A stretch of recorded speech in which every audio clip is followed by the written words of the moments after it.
अंबरनाथच्या छोट्याशा गावातून येऊन जपानमध्ये येणं, लोक राहायला येताना स्ट्रगल करतात. हे इथे येऊन त्यांनी त्यांचा ठसा उमटवलाय. ॲज अ MLA ते इथे आहेत. सो जस्ट आम्ही तेच म्हणत होतो की भारतात योगी आणि जपानमध्ये योगी सान हा दोन्ही व्यक्तिमत्व तेवढेच ताकदीचे आहेत. सो आज त्यांच्याशी आपण भरपूर गप्पा मारणार आहोत.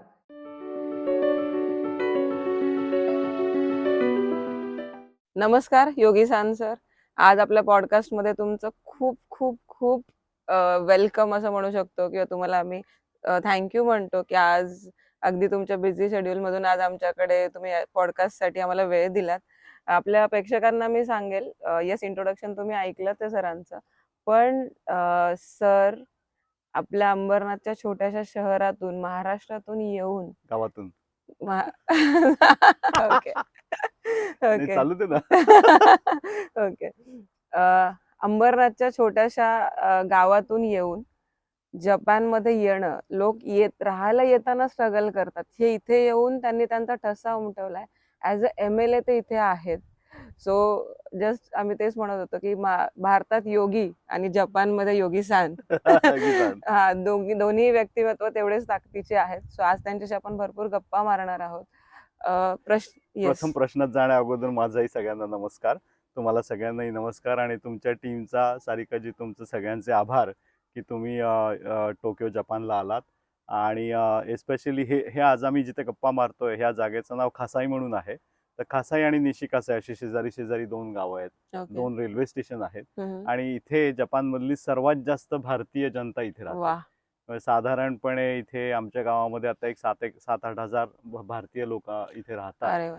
आणि त्याकरता फेमस आहे खरं हे ठिकाण. अच्छा, ओके. छोटासा भारत असं आपण म्हणू शकतो. हो, छोटासा भारत आहे इथे. मी मुद्दामून ऍक्च्युली लिटिल इंडिया वगैरे सारखे शब्द वापरत नाही. त्यामुळे काय होतं की एक वर्गीकरण होऊन जातं की अरे हा हे लिटिल इंडिया, हा इथं भारतीय जमलेत म्हणून. बरोबर. तर त्या दृष्टीने पण तुमचे पुन्हा एकदा आभार की तुम्ही तुमचा आजचा टूरचा प्रोग्राम सोडून मला हा वेळ दिलात. आणि आज एक मस्त आपण गप्पा मारूयात. सर तुम्हाला ऍक्च्युली सांगू का की मी तुमचा पॉडकास्ट आधी ऐकला होता आणि अंबरनाथची व्यक्ती, कारण ऍज अ मी जेव्हा व्हिडिओज बनवते, अगदी जपान म्हणा किंवा ऑस्ट्रेलिया, भारत म्हणजे जगात सगळ्याच ठिकाणी आपला रील बघितला तो सगळीकडे आपले क्लायंट आहेत. पण तेव्हा जेव्हा लोक माझ्याकडे तुम्ही अंबरनाथ मध्ये राहता, तुमचं ऑफिस इथे आहे, सो लोकांना खूप कौतुक वाटतं जेव्हा आपण त्या शहरात असतो. आणि मी जेव्हा बघितलं अरे आपला माणूस इथे आलाय. सो मी एवढी म्हटलं काही करून सरांना कनेक्ट करायचंय. सो मी खूप सारे चक्र फिरवले आणि मी आज तुमच्यापर्यंत पोहोचले. ज्यांनी शेवटी मला तुमची ओळख करून दिली त्यांनी मला सांगितलं की तुम्ही फार धडपड केली. आपण बोललोच की अंबरनाथ छोटंसं गाव आहे. महाराष्ट्राच्या एका छोट्याशा गावातून इथे येणं, हा प्रवास ऐकायचा आहे आम्हाला. खूप म्हणजे ऐकतानाच तो इतका इंटरेस्टिंग वाटतो. तुमच्या शब्दात ऐकायचं आहे. नक्की नक्की. म्हणजे आता कदाचित अंबरनाथ म्हणजे जे महाराष्ट्रामध्ये ठाणे जिल्ह्यात जवळचं मोठं शहर म्हटलं तर कल्याण म्हणा किंवा डोंबिवली म्हणा, ठाणे म्हणा, तर ठाणे जिल्ह्यामध्ये अंबरनाथ हे आता एक मोठं स्थान झालं आहे. तसं म्हणलं तर अंबरनाथचा इतिहास पण चांगला इंटरेस्टिंग आहे, कारण की तिथे फार जुनं एक शिवमंदिर आहे आणि अप्रतिम आहे. ते आता युनेस्कोची साईट सुद्धा झालंय, राईट? खूपच सुंदर देऊळ आहे. त्यामुळे ते बघण्याकरता अंबरनाथला लोकांनी नक्की जावं. दुसरं म्हणजे की आमच्या लहानपणी अंबरनाथ खरं छोटंसं गाव होतं, पण तिथे काही महत्वाच्या केमिकल कंपन्या होत्या आणि अख्ख्या भारतभर माचीस काडेपेटी पोहोचवणारी विम्कोची कंपनी होती. बरोबर. आणि त्यामुळे अंबरनाथ हे भारतातीलच नव्हे तर आशियातील सर्वात श्रीमंत नगरपालिका सर्वात श्रीमंत. आणि त्यामुळे आमच्या लहानपणी अंबरनाथ हे खूप छोटंसं असलं तरी खूप सुंदर होतं, कारण की पैसा होता त्यामुळे बागा, रस्ते वगैरे सगळं इतकं व्यवस्थित ठेवलेलं होतं. पण आता शहरीकरण झालं, आता लोक जास्त झाली आणि आता तिकडे सगळा जो काही फरक झालाय ना तो खरं मनाला जरासा दुखावतो. तर आपण सगळ्यांनी खरं अंबरनाथला पुन्हा एकदा सुंदर, स्वच्छ आणि स्वर्णिम अंबरनाथ बनण्याकरता मेहनत करावी. जेव्हा आपल्यासारखी माणसं त्या गावातून पुढे जातील त्याने नक्कीच अंबरनाथचं म्हणजे ते आपल्याला चेंज आणायचाच आहे आणि तो करायचा. आणि त्यात काही हातभार लावण्यासारखा असेल तर नक्कीच आपण त्याच्यामध्ये मदत करू. मला काही अंबरनाथची लोक आता कॉन्टॅक्ट करतात की हा असा बिझनेस करायचा आहे, तो बिझनेस करायचा आहे. लोक फार एक्सपोर्ट ओरिएंटेड व्हायला लागली आहेत. तर त्याच्यामध्ये एक बेसअप क्रिएट करावं लागेल, कारण ती तितकी सोपी गोष्ट पण नाहीये. तर ते आपल्याला करावं लागेल. मी आता तुमच्या प्रश्नावर येतो, सॉरी. आणि आपण असंच गप्पाच येस येस येस येस. तर अंबरनाथ मध्ये छाया हॉस्पिटल मध्ये जन्म झाला बरं का. अर्ध्या त्यावेळेला अंबरनाथकरांचा तिकडे तिकडे जन्म जन्म होतो. बरोबर. तर तिथे जन्म झाला आणि खरंच अंबरनाथ त्यावेळेला फार छोटं होतं आणि बाबा तिथे ऑर्डनन्स फॅक्टरीमध्ये काम करायचे म्हणून लहानपणामध्ये शिक्षण तिथे केंद्रीय विद्यालय शाळेत झालं. त्यावेळेला 2-3च शाळा होत्या, केंद्रीय विद्यालय, प्रायमरी शाळा, महात्मा गांधी शाळा महात्मा गांधी. अशा, आणि खानसाईमध्ये एक शाळा होती कोणती बरोबर, तरी. पाऊल बुद्धे. हा, तर केंद्रीय विद्यालयामध्ये चांगलं बहुभाषा शिक्षण मिळालं, म्हणजे इंग्रजी, हिंदी, संस्कृत, मराठी. आमच्या वेळेला मराठी पण होतं खरं शाळेमध्ये. अच्छा. त्यावेळेला स्पेशल काहीतरी त्यांनी उपक्रम सुरू केला होता, त्यामुळे त्या सगळ्या बहुभाषीय चांगलं शिक्षण मिळालं. गणित, विज्ञान वगैरेचंही चांगलं शिक्षण मिळालं आणि मग त्याचा पुढे खूप फायदा झाला. त्यानंतर कळलं की मी 11वी-12वीला मग आमच्या बाबांची पुण्यात बदली झाली, तर आम्ही पुण्यात आलो. पण अंबरनाथमध्ये शाळेच्या शिक्षणाबरोबरच स्काउट, त्यानंतर NCC, त्यानंतर ना अंबरनाथमध्ये फुटबॉल आणि क्रिकेटचंही बऱ्यापैकी चांगलं चालायचं. ॲथलेटिक्स पण ग्राउंड 2-4 चांगले होते सगळीकडे, तर खेळांमध्ये पण व्यवस्थित भाग घ्यायचो. माझं एक होतं की ना सगळ्या गोष्टी करून बघायचं. मला हे आवडत नाही आणि मला ते आवडत नाही हे मी आयुष्यात कधीच केलं नाही. स्काउट केलं, NCC केलं. मग परत हायस्कूलमध्ये पण जाऊन मी खूप स्पोर्ट्स खेळायचो, म्हणजे स्टेट लेवलपर्यंत क्रिकेट खेळलोय, फुटबॉल खेळलोय. तर ह्या ऍक्च्युली गोष्टी पण केल्या आहेत. असं म्हटलं जातं, सॉरी टू इंटरप्ट यू, की जो माणूस स्पोर्ट्समनशिप ज्याच्यामध्ये असतो ना, तो आयुष्यात ते जे स्पिरिट आहे ना, तो सगळीकडे घेऊन जातो आणि आज ते तुमच्या व्यक्तिमत्वात सुद्धा दिसतंय. येस येस, स्पोर्ट्समनशिप खरं खूप गरजेची आहे. त्याच्यामुळे एक हिंमत पण मिळते, मानसिक ताकद एक ती तयार होते. त्यामुळे जे काय आई वडील सुद्धा जे काय असतील ना, त्यांनी ना आपल्या मुलांना ऍक्च्युली वाटेल त्या गोष्टी करून हा, प्रत्येक गोष्टी एक चॅलेंज म्हणून त्यांना करून द्यायचं. रिस्ट्रिक्ट नाही. हा, नाही नाही नाही म्हणायचं, किंवा करू द्यायचं, पण त्याला तुम्ही मग वेळेची मर्यादा द्या किंवा काहीतरी द्या, तशा गोष्टी मग ते मुलांना सेट करून द्या खरं म्हणजे. मग पुण्यामध्ये आल्यानंतर काय झालं की मग कॉलेजच्या शिक्षणाच्या वेळेला आमच्या बाबांचं एक मत पडलं, अरे तुला भाषा इतक्या चांगल्या येतात, बरोबर, तर तू भाषा काही शिकून बघ. तर ते अनायासे, दुसऱ्या पॉडकास्टमध्ये खूप माहिती आहे, अनायासे जपानी शिकायची संधी मिळाली. मी त्याबरोबरच जर्मनही शिकलो, काही काळ मी स्पॅनिशही शिकलो. हा, तर कॉलेजमध्ये गेल्यानंतरही परत मी NCC चालू ठेवलं होतं. मग त्याच्यानंतर मग एका वर्तमानपत्रामध्ये सेल्सची नोकरी पण करायला लागलो. त्यामुळे कॉलेजचं शिक्षण आमचे बाबा फी देऊ शकत होते, पण मी बाबांकडनं कधीच फीचे पैसे नाही घेतले. मी स्वतःच इंडियन एक्सप्रेसमध्ये त्यावेळेला सेल्सची नोकरी करायचो. पैसे स्वतःचे कमवायचे, स्वतःची फी भरायचो.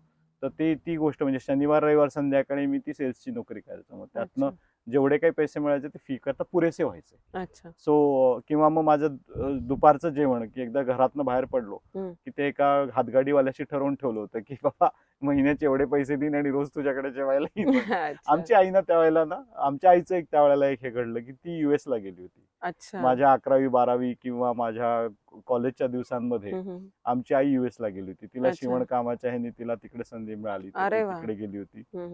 त्यामुळे म्हणून मग हातगाडीवर जेवायला लागायचं. पण एक चांगली हातगाडी शोधली होती LB जराशी, आणि त्याच्याशी ठरवलं होतं की एवढे पैसे म्हणून, ते पण आपणच निगोशिएट करायचं. ते एक भारतामध्ये चांगलं आहे की आपण ना निगोसिएशन करतो किंवा जुगाडूगिरी करतो. हा, खाण्याची आबाळ होत नाही. हो हो हो. तर ती एक चांगली जी मी जपानमध्ये बघतो की जपानमध्ये लोकांना शिस्त वगैरे खूप चांगली आहे, पण त्यांना ना जुगाडूगिरी नाहीये त्यांच्यामध्ये, किंवा निगोसिएशन स्किल्स जसं म्हणतो आपण, त्या सगळ्या त्यांच्यामध्ये फार कमी पडतात. हा, तर ती प्लस मायनस दोन्ही बाजूला आहे.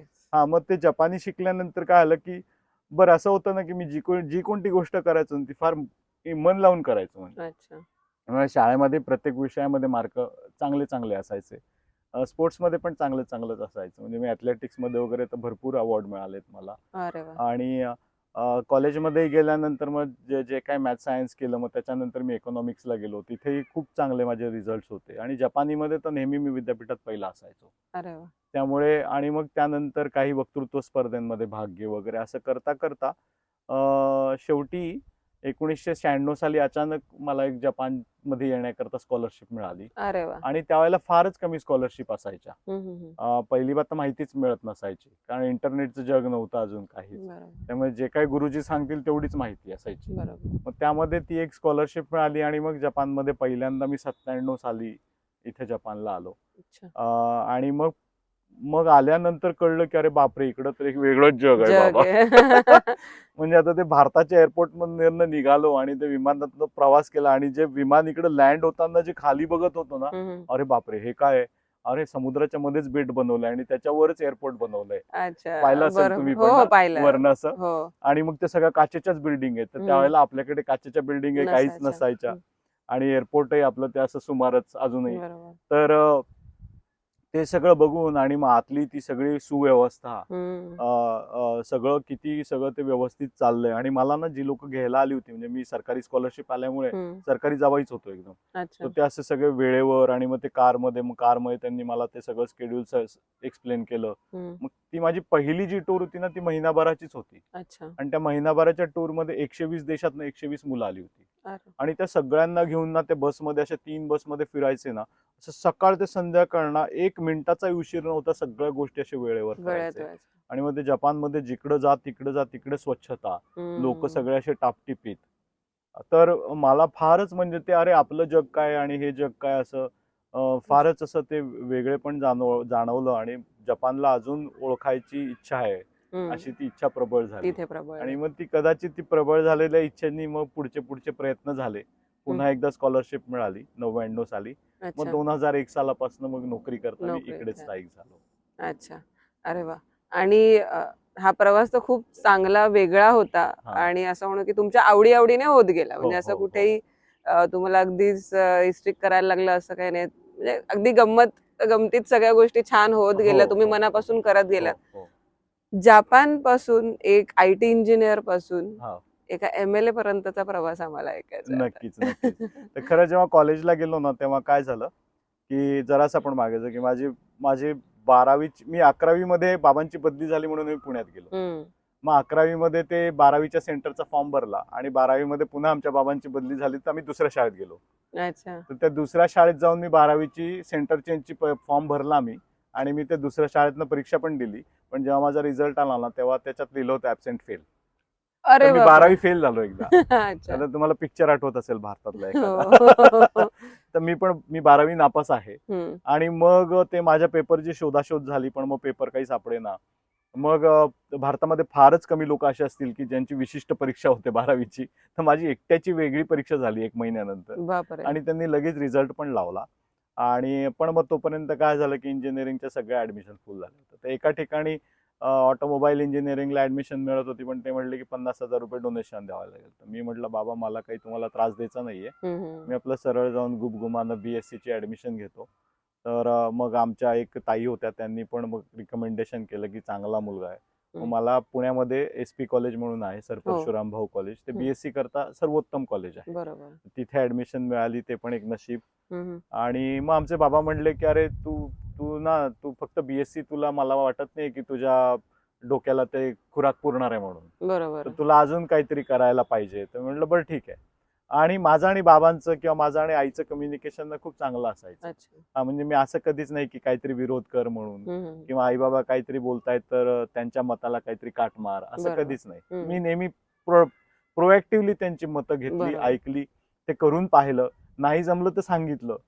तर मग असंच आम्ही ना SP कॉलेजची ऍडमिशन संपली आणि तिथनं असं फिरायला लागलो पुण्यामध्ये. तर पहिले आम्हाला ITचं इन्स्टिट्यूट दिसलं. तर ते डेटामॅटिक्स म्हणून त्यावेळेला खूप फेमस असायचं.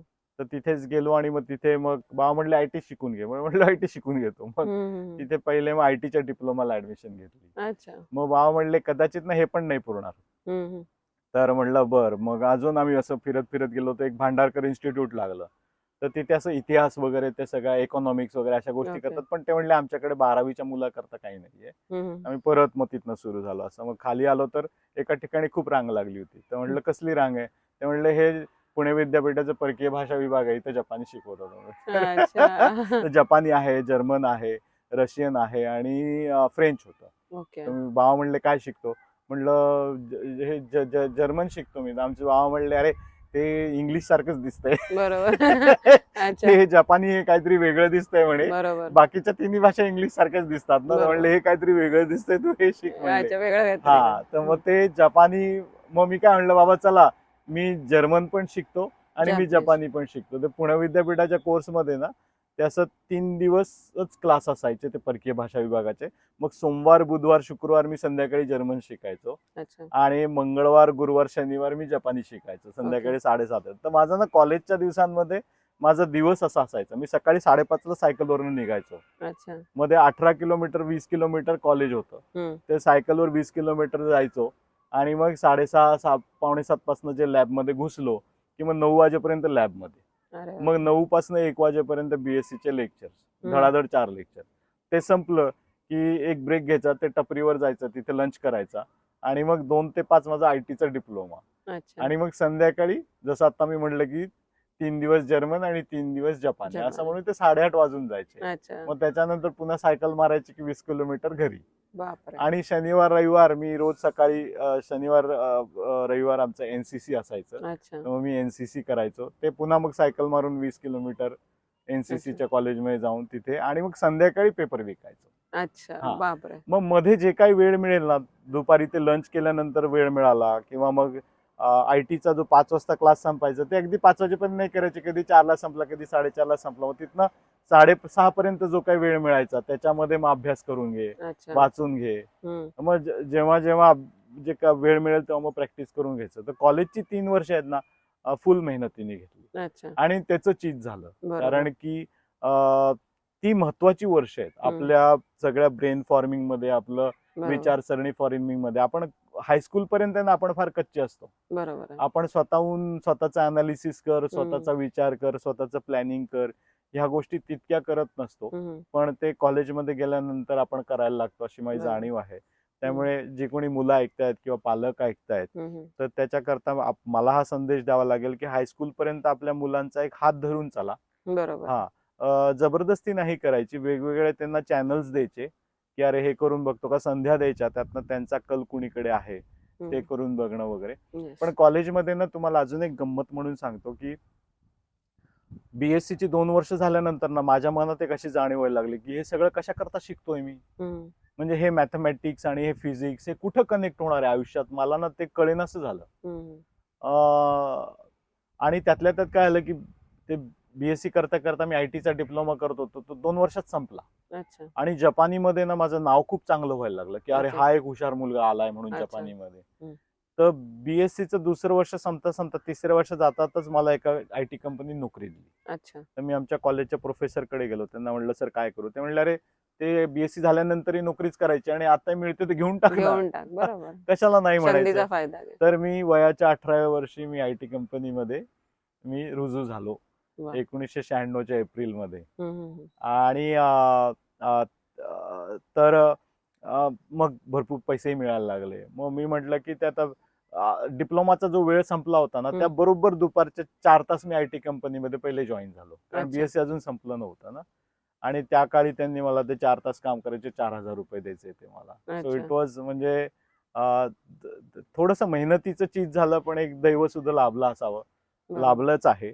तर ते आहेच आहे. पण मग त्यावेळेला मला तो BSc चा प्रश्न पडायला लागला. बरं असं झालं की आईला आता BSc सोडायचंय, पण हे बाबांना सांगायचं कसं? बरोबर ती आहे. हिंमत होईना, कारण ते इंजिनिअरिंग सोडून BSc कडे आलो होतो. इंजिनिअरिंग नव्हतं घेतलं आणि आता BSc सोडलं म्हटलं की ते वरनं आभाळच पडायचं घरामध्ये. बरोबर. कसं म्हणायचं, काय करायचं. आमच्या एक काकू होत्या, आंबाडे काकू, त्यांच्याकडे गेलो. त्यांना म्हटलं की काकू काय करू. ते म्हणले पहिले तू पुढे काय करणार आहेस ते सांग. म्हटलं नाही माहिती. म्हटलं ते नोकरी पण लागली, म्हटलं बरोबर. जपानी पण येतं एवढं चांगलं. म्हणले नाही तसं नाही, ग्रॅज्युएशन पूर्ण करायचं बरोबर. काहीही केलं तरी. मग त्यांनी मला ना एका कन्सल्टंटकडे पाठवलं आणि मग त्यांनी मग ते माझं ते परीक्षा घेतली वगैरे, इंटरव्ह्यू घेतला. मग त्यांनी मला सांगितलं की तू इकॉनॉमिक्स ट्राय करून बघ, आणि तुझ्या ना डोक्यामध्ये मॅथमॅटिक्स आहे आणि तुझ्या डोक्यामध्ये ना सोसायटी आहे. तर मॅथमॅटिक्स आणि सोसायटी या 2 गोष्टींचं कॉम्बिनेशन केलं तर इकॉनॉमिक्स म्हणून विषय. आता ते मला काय माहिती नव्हतं. म्हणलं तू इकॉनॉमिक्स हा विषय ट्राय करून बघ. तर मग मी BSc च्या 3ऱ्या वर्षाला सोडलं आणि मी BA ला गेलो. इकॉनॉमिक्स मध्ये स्पेशल केलं. आणि 3ऱ्या वर्षापासून सुरू जरी केलं तरी मला इकॉनॉमिक्स मध्ये इतकी गोडी झाली की नेहमी मी डिस्टिंक्शन क्लासमध्ये राहिलो युनिव्हर्सिटीमध्ये आणि त्यातच मग मी मास्टर्स केलं. पण मग पुढे माझं PhD मी सोशोलॉजी मध्ये केलं आणि मग ते अच्छा. हळूहळू पुढे मग ते सोसायटीकडे Social. जसा कल होत गेला. हम्म. तर त्या दृष्टीने IT ची नोकरी चालू राहिली. हम्म. मग त्यानंतर मग मी फुल टाइम IT ची, कारण BA ला कधी कॉलेजला जायची गरज नाही पडली बरोबर. आणि कॉलेजमध्ये नावं इतकं झालं की ते माझे प्रेझेंटी लावायचे. अच्छा, अरे वा. म्हणजे ते झालं की हा व्यवस्थित व्यवस्थित मुलगा आहे. आहे म्हणून. की बरोबर. मग ते पण साथ देतात. बरोबर. हा, मग कॉलेजमध्ये ते सांगितलं मास्तरांनी की प्रेझेंटी लावून टाकायची म्हणून, आणि परीक्षेत व्यवस्थित मार्क सुटायचे. म्हणजे ते मला ना सोसायटी आणि इकॉनॉमिक्स याचा कनेक्ट खूप माझ्या डोक्यामध्ये चांगला झाला. बरोबर. मग आणि इथे आल्यानंतर म्हणजे हा तुम्ही कंपनी थ्रू इथे आलात.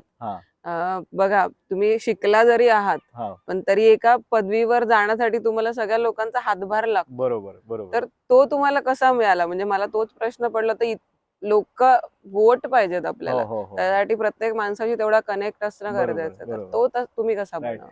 तर 2001 साली मी पहिले नोकरी करता जेव्हा आलो, आणि त्याच्यानंतर मग 2002 साली माझ्या मुलाचा जन्म झाला. मग मी ऍक्च्युली, माझी जी बायको होती ती चायनीज होती, चीनी होती. तर काही कारणास्तव तिने चीनमध्येच राहायचा निर्णय घेतला. अच्छा. त्याचं डिटेल तुम्हाला बऱ्याच ठिकाणी मिळेल, बरोबर. इंटरनेटवर पण लिहिलेलं आहे, पण असं काही निगेटिव्ह स्टोरी नाहीये. बरोबर. पण थोडासा जो एक जॉग्राफिकल त्रास असतो, आपल्या देशाची सवय नाहीये वगैरे, तर ती काही कारणाशी कारणीभूत झाली आणि मग तिने चीनमध्ये राहायचं. तर मी आणि माझा मुलगा आम्ही दोघंच इकडे राहायचो. अच्छा. तर सुरुवातीला 2-3 वर्ष कसं झालं की मी आणि माझा मुलगा, मी ऑफिसला जायचं आणि मुलाची काळजी घ्यायची, ऑफिसला जायचं आणि मुलाची काळजी घ्यायची, असं याकडे जास्त लक्ष होतं. पण मग हळूहळू असं लक्षात आलं की अरे, इथे ना रोजच्या आयुष्यात सुद्धा किंवा ऑफिसमध्ये सुद्धा बरेच काही असे प्रॉब्लेम्स आहेत.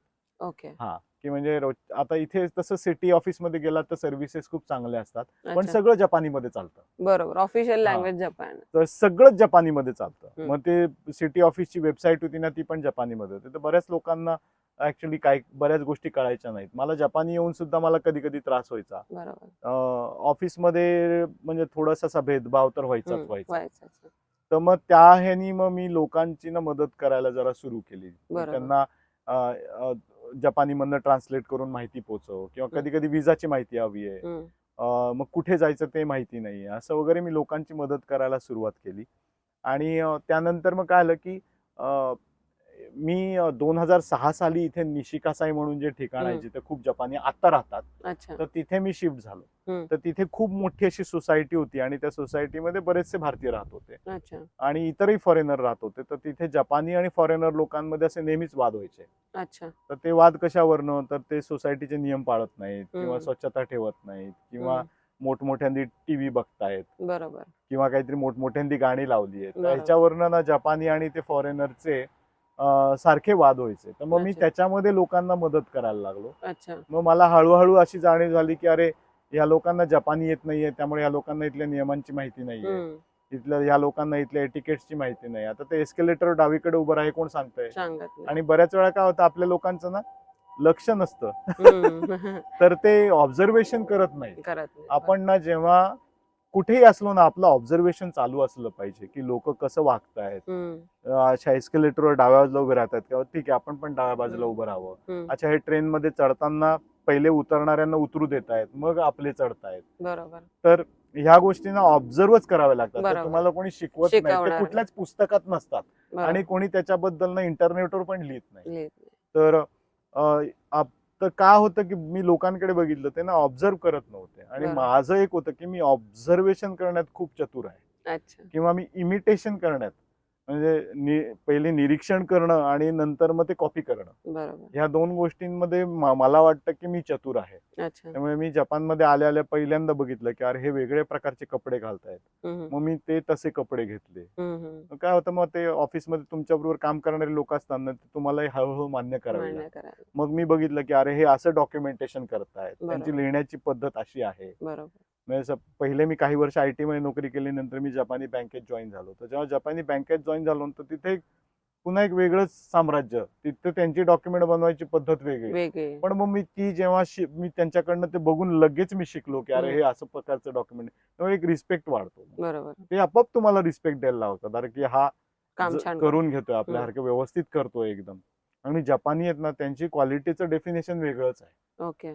त्यामुळे ते US मध्ये मग तुम्ही ते ISO सारख्या पद्धती असू द्या किंवा CMMI वगैरे असू द्या ना, ते किती तुम्ही ते सगळं शिकलात ना, जपान्यांची जी क्वालिटी मेंटेनन्सची पद्धत आहे ती वेगळीच आहे. ती त्यांच्याबरोबर काम करूनच शिकावी लागते. ओके. त्याचं कुठेही कॉलेजमध्ये ट्रेनिंग मिळत नाही, कुठेच नाही. बरोबर. सो त्या गोष्टी ऑब्झर्व करणं आणि इमिटेशन करणं हे फार फार महत्वाचं आहे. तर ते त्यातनं मी जपानी एटिकेट शिकलो आणि मग पहिले जपानीचे क्लास सुरू केले, मग जपानी एटिकेटचे क्लास सुरू केले. असं अच्छा. करता करता एक लोकांमध्ये एक चांगलं असं की हम्म. बाबा हा योगी-सान आहे ना, यांच्याकडे गेलं की माहिती मिळते, माहिती यांच्याकडे गेलं की हे मदत करतात, हे हळूहळू पसरायला लागलं. बरोबर. आणि माझं काम 2008 सालापासून जपानी टीव्हीवर वगैरे यायला लागलं. अरे वा.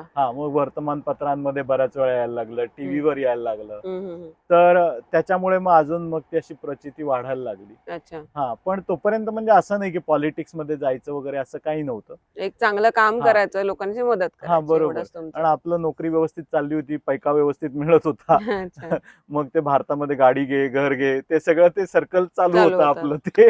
अच्छा. त्यामुळे पण मग ते नंतर असे काही गोष्टी घडल्या की बरोबर. त्याच्यामुळे मला असं वाटलं की आपण पॉलिटिक्स मध्ये जावं. पण अच्छा. लोकांचा एक जो सपोर्ट होता, हम्म. मग मी इथल्या ज्या लोकल जपानी असोसिएशन होते त्याच्यामध्ये मग मी कार्य करायला लागलो. ते जपानी आणि फॉरेनर लोकांमध्ये एक दुवा व्हायचं म्हणून. अच्छा. मग इथल्या सपोज की पेरेंट टीचर्स असोसिएशन मध्ये मी सिनियर पदांवर काम केलं. तर लोकल असोसिएशन्स मध्ये काम केलं. त्यामुळे मग लोकल जपानी लोकांच्या ओळखी पण सुरू झाल्या. मग मी जपानी लोकांकरता कम्प्युटरचे क्लास सुरू केले, कधी कधी इंग्लिशचे क्लास घेतले, मग अच्छा. कधी कधी जपानी लोकांना ते स्मार्टफोन शिकवायचे क्लास करायचो. तर असं अच्छा. करून बरेचसे वयोवृद्ध लोक वगैरे Connect माझ्याशी कनेक्ट व्हायला लागले. तर हम्म. त्यामुळे तो एक असं एक सामाजिक कनेक्ट त्यातनं तयार व्हायला लागला. ओके. म्हणजे जसा जनरली एक पॅटर्न फॉलो केला जातो की पैसे वाटले की वोट्स मिळतात, तसं न करता तुम्ही एक एक एक एक वोट कमावलेला आहे हो हो, तुमच्यासाठी, आणि अगदी तुम्ही अगदी. म्हणजे जेन्युइनली त्यांनी बाय हार्ट तुम्हाला इलेक्ट करून दिलंय आणि आज तुम्ही या पदावर आहात. Exactly yes. एक्झॅक्टली. मग शेवटी ना 2016-17 साली इथे काही अशा जरा सामाजिक घडामोडी झाल्या. आणि आता आपण जो लिटिल इंडिया शब्द वापरला, तर इथले एक जपानी लोकल MLA आहेत, तर त्यांनी आणि काही इथले जे भारतीय काही बिझनेसमॅन आहेत, त्या लोकांनी असं हे केलं की आपण इथे लिटिल इंडिया बनवूया. म्हटलं अजिबात काही बनवायचं नाही लिटिल इंडिया. त्याच्यामुळे ना ते कसं आहे की जपानी लोकांना ना अजूनपर्यंत इन्क्लुजन माहिती नाहीये. बरोबर. एक बहुसांस्कृतिक समाज बनवायची त्यांना अजून जाणीव नाहीये. कारण की अच्छा. हा नेहमीच एक आयलंडचा देश राहिलाय आणि ते नेहमीच बंदिस्त राहिले. त्यांनी त्यातल्या त्या बौद्ध धर्माचा स्वीकार केला, तो त्या काळी केला जेव्हा त्यांच्याकडे काहीच नव्हतं. तर त्यांच्याकडे काहीच नव्हतं म्हणून त्यांनी स्वीकार केला. त्यांनी म्हणजे आपण म्हणतो बौद्ध धर्माचा, खरं म्हणजे हिंदू आणि बौद्ध हे दोन्ही संस्कृती एकत्र चालल्या इकडे. आणि बौद्धिझम पण इंडियातूनच आलेला आहे. एक्झॅक्टली. त्यामुळे त्यावेळेला ना जपानमध्ये लिपी पण नव्हती त्यांची स्वतःची. अच्छा. ते चीनी लिपीच वापरायचे. अच्छा. मग जेव्हा ते बौद्ध धर्म हिंदू धर्म जेव्हा इकडे आला, तेव्हा मग आपल्या जुनी जी प्राकृत लिपी आहे, संस्कृत आहे, त्याच्यावरनं मग जपानी लिपी, म्हणजे आता जपानीमध्ये 3 लिपी आहेत. त्याला एकाला दोन हिरागाना काताकाना म्हणतात, ज्या सिंपल आहेत, आणि मग तिसरीला खांजी म्हणतात. ती खांजी जी लिपी आहे ती चीनी लिपी आहे. ती टोटल चीन मधून आली. पण हिरागाना काताकाना जी लिपी आहे ती आपल्या भारतीय संस्कृतवर बेस्ड आहे. त्यामुळे तशीच आहे ती.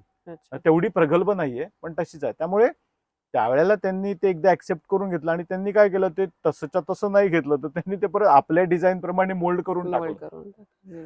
सो ही लोक तशी बंदिस्त आहेत, त्यामुळे ते काही असं बाहेर नाही येतं आणि त्याला ऍक्सेप्ट करतात, तसं होत नाही.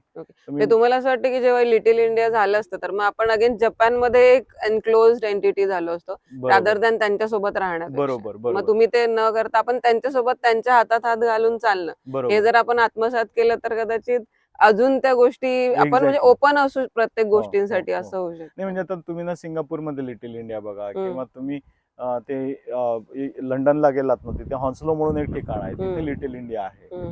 तर तिथे तुम्ही बघायला गेलात ना, तर तुम्हाला हमखास हे जाणवेल. किंवा तुम्ही न्यूयॉर्कमध्ये क्वीन्स वगैरे सारख्या ठिकाणी जा, किंवा न्यूजर्सीला जा. न्यूजर्सी जरी ठीक आहे, तिथे तुम्ही गेलात ना, तुम्हाला हमखास जाणवेल अरे की हा भाग आणि हा भाग याच्यात फरक आहे, स्वच्छतेत फरक आहे, लोक कशी राहतात त्यात फरक आहे.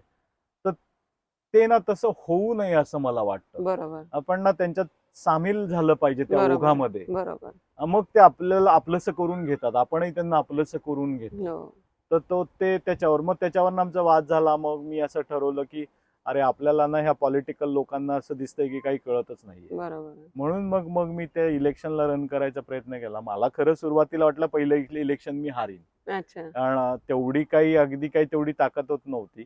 आणि पण मग ते पुन्हा एक दैवी चक्र असेल, नशीब असेल, मग बरोबर. त्यावेळेसची मेहनत, लोकांचा सपोर्ट, त्यावेळेला मग भारतीय लोक पण, मराठी लोकांनी पण सगळ्यांनी खूप येऊन मदत केली. अच्छा. आणि माझ्या सुरुवातीच्या इलेक्शन मध्ये खरं इकडच्या तिकडच्या जपानी नेत्यांनी सुद्धा येऊन अरे मला वा. खूप मदत केली. म्हणजे अच्छा. मी माझं एक खूप चांगलं मॅन्डेट बनवलं होतं आणि त्याच्याकरता मग मी गावामध्ये असं फिरलो आणि 300 लोकांकडनं असं 2च प्रश्न भरून घेतले की तुम्हाला 3 गोष्टी अशा लिहा की ज्या तुम्हाला सर्वात जास्त त्रासक वाटतात, 3 गोष्टी अशा लिहा की ज्या तुम्हाला बदलायच्याच आहेत. म्हणजे ऍक्च्युली ते त्याचाच उलटा भाग आहे. बरोबर. पण मी 2 प्रश्न टाकून बघितलं की लोक उत्तर काय देत आहेत, तेच उत्तर देत आहेत की वेगळं काहीतरी देत बरोबर. आहेत. आणि मग मी ते सगळं असं एक्सेल मध्ये टाकून त्याचा पिवोट बनवून असं व्यवस्थित सगळं अनालिसिस करून मग मी माझा मॅन्डेट बनवला. अरे असं वा. एक मस्त डिझाईन बनवलं असं मॅन्डेटचं की मी ह्या गोष्टींवर काम करणार आहे MLA झाल्यानंतर, आणि ते लोकांपर्यंत खूप चांगल्या रीतीने मी पोहोचवू शकलो असं मला वाटलं. त्यामुळे खूप घाऊक मतं मिळाली अच्छा. आणि त्यामुळे एकदमच हवा झाली. म्हणजे असं झालं की माझं इलेक्शन संपून रिझल्ट येईपर्यंत कोणीच पत्रकार इकडे फटकला नव्हता. अच्छा. आणि जेव्हा रिझल्ट आला त्यावेळेला मग आमचा जो खालचा हॉल आहे ना तसा पत्रकारांनी भरला. होता. अच्छा. आणि मग अक्षरशः आम्ही त्या असं पत्रकारांना सगळ्यांना असं रांगेत बसवलं होतं आणि आणि 5-5 मिनिटं देत होतो प्रत्येकाला. अच्छा. अरे वा. 40-50 पत्रकार आले असते. अच्छा. ओके. आणि मग दुसऱ्या दिवशी न्यूयॉर्क टाइम्सला बातमी आली की गहुवर्णीय माणूस जपानमध्ये इलेक्ट झालाय, तर जपान बदलला का, अच्छा. असा. तर जपानमध्ये मी फक्त 5वाच बिगर जपानी हे आमदार झालो. आणि आय गेस माझ्या माहितीनुसार एशियन तर फर्स्ट. एशियन फर्स्ट आणि त्यातला गहुवर्णीय पहिला. तर त्यामुळे अच्छा. ते एक जराशी म्हणजे ती हवा झाली.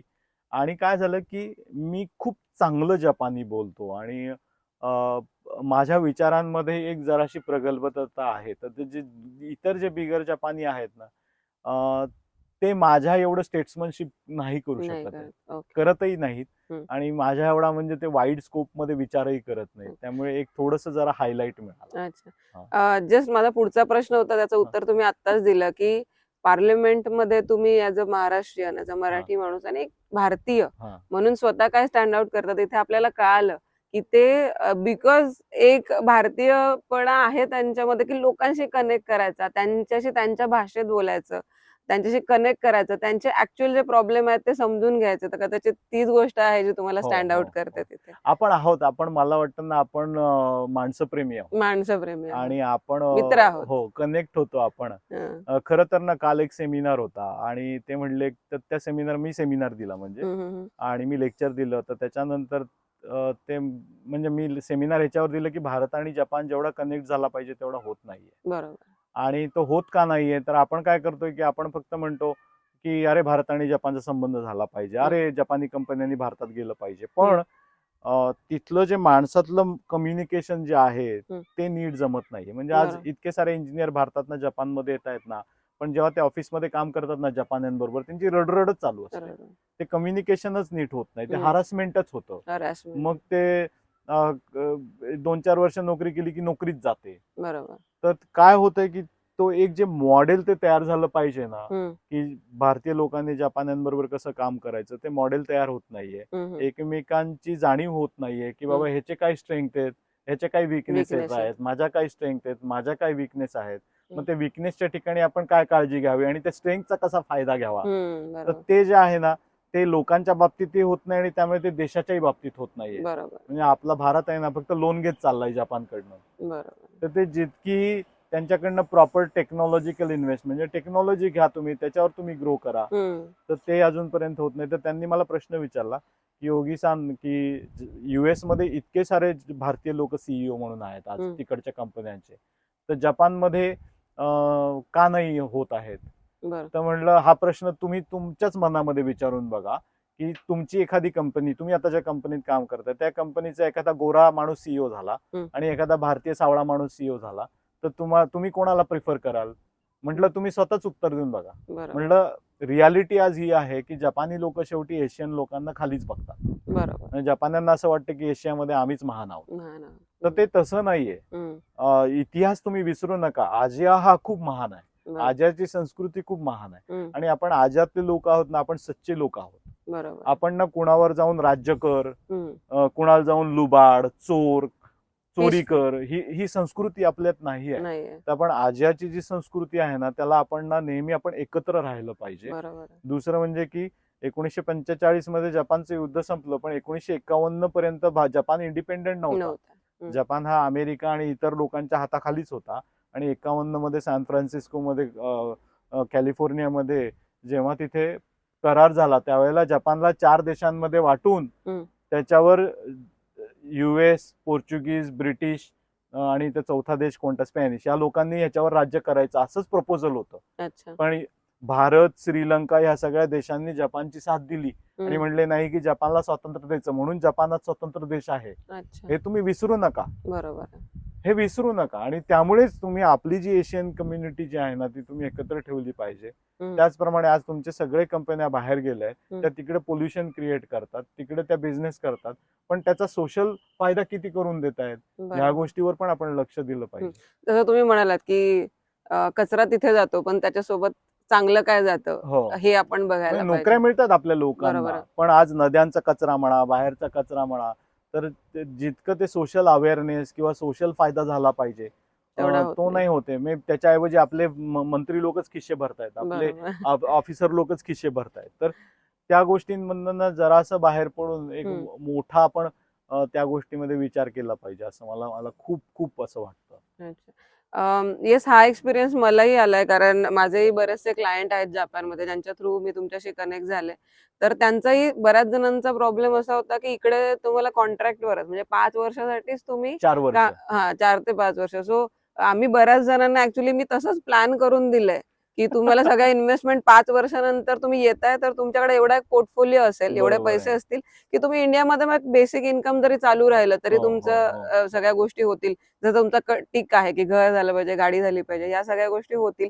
ऍक्च्युली या सगळ्या गोष्टींमुळे या लोकांना 5 वर्षाचंच प्लॅनिंग करूनच सगळ्या गोष्टी करायला लागतात. बरोबर, आणि बरोबर. मला तो एक्सपिरियन्स आहे कारण मी लोकांचं ऍक्च्युली तसं करून दिलं. लोकांना 5 वर्षानंतर फायनान्शियली फ्री करून मग ते इंडियातच यायला लागले नाही, ही त्यांना. आयडिया खरंच चांगली आहे खरं तुमची. हम्म, का ते जपानमध्ये का होते की तशी स्टेबिलिटी नाही आणि बरीच लोक जपानी न शिकता येतात अच्छा. आणि मग ते जपानी न शिकता आलं की मग सपोज की कधी पहिली गोष्ट तर जपानी कंपन्या फसवतात. बरोबर. नाही फसवत असं हम्म, नाही, म्हणजे सगळंच सगळीकडे शुद्ध शुद्ध नसतं, कुठेतरी अशुद्धम अशुद्धम बरोबर असतंच. असतच. तर बऱ्याच वेळा असं होतं, माझ्याकडे लोकांच्या तक्रारी येतात, अरे त्यांनी ना पहिले मला परमनंट नोकरीची त्यांनी मला ऑफर दिली आणि मग जपानमध्ये आल्यानंतर म्हणायला लागले की हे अॅन्युअल कॉन्ट्रॅक्ट केलं तर तुला जास्त पैसे मिळतील आणि मग 4 वर्ष झाली. काय जपानमध्ये नियम असा आहे की चौथ्यांदा तुम्ही रिन्यू केलं कॉन्ट्रॅक्ट म्हणजे at the end of 4th year तुम्ही चौथ्यांदा रिन्यू कराल 5व्या वर्षाकरता. जर का चौथ्यांदा कॉन्ट्रॅक्ट रिन्यू केलं सेम कामा करतात तर ती नोकरीची पोझिशन फुल टाइम परमनंट होते.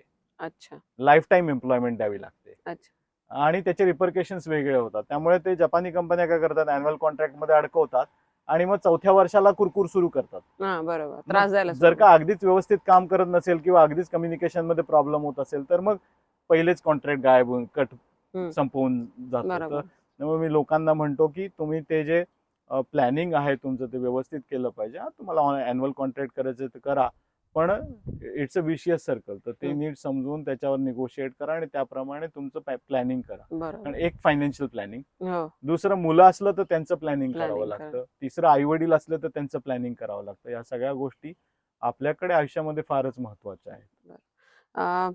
बरोबर. प्लॅनिंग करणं खूप महत्वाचं आहे. जसं तुम्ही म्हणालात की फायनान्शियल प्लॅनिंग सुद्धा. सो मला हे विचारायचंय तुम्हाला की इथली जी लोकं आहेत ती ओव्हरऑल त्यांचं इन्व्हेस्टमेंट प्लॅनिंग किंवा त्यांचे गोल्स प्लॅन हे या गोष्टी कशा करतात? तुमच्याच बोलण्यातून आम्हाला असं कळालं की 30% लोक अशी आहेत की ज्या दारिद्र्य रेषेच्या खाली हो, आहेत. हो, हो. पण जी लोक छान कमवतात, जे हायर मिडल क्लासमध्ये आहेत, त्यांचं ओव्हरऑल किंवा मिडल क्लास आहेत, त्यांचं ओव्हरऑल इन्व्हेस्टमेंट पॅटर्न कसं आहे तुम्हाला खरं खरं तर जपाननी एक अशी इकॉनॉमी तयार केली की ज्याच्यामध्ये लोकांना बैठे बैठे पैसा नाही मिळत. ओके. हे आजकाल जपानी पॉलिटिक्स फार बिघडलंय. ते आता डेव्हलपिंग कंट्रीजच्या पॉलिटिक्स सारखं पॉलिटिक्स करायला लागले आणि आता त्याचं मी बरंच कारण मी त्याला आबेजींना त्यांना कारणीभूत ठरवीन. त्यांनी जे आबेनॉमिक्स म्हणून जे सुरू केलं त्याच्यामध्ये जपानमध्ये ती जराशी गडबड सुरू झाली आणि हम्म. त्यांच्या पूर्वी एक सिनियर होते कोइझुमी म्हणून. हम्म. तर जपानमध्ये नेहमी कसं आहे की लाईफ टाईम एम्प्लॉयमेंट ही स्कीम आहे अच्छा. आणि त्या लाईफ टाईम एम्प्लॉयमेंट मध्ये तुमच्या वयाप्रमाणे पहिले तुम्हाला कमी पगार मिळेल, मग तो पगार वाढत जाईल आणि मग पुन्हा म्हातारपणाला असा पगार कमी होईल. तुमच्या गरजांप्रमाणे तुम्हाला जितके पैसे पाहिजे तेवढे तुम्हाला आयुष्यभर पुरवले जातात. अच्छा. ही लाईफ टाईम जपानच्या लाईफ टाईम एम्प्लॉयमेंटची स्कीम होती.